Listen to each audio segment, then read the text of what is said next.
انت عارف يا صاحبي تعليق عمرو اديب ده بيثبت كل كلمه انا قلتها قبل كده. عارف ايه هي؟ اسمع يا سيدي.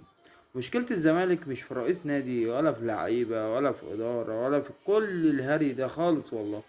خالص والله العظيم. مشكله الزمالك تتلخص في الجمهور. انا عارف انت هتستغرب كلامي بس هي دي الحقيقه. مشكله الزمالك في عقليه جمهور الزمالك. جمهور الزمالك يا صاحبي عايز بطوله وبس. عايز بطولة وبس بأي شكل بقى وبأي طريقة وبأي حاجة، المهم إن أنا آخد بطولة. ليه؟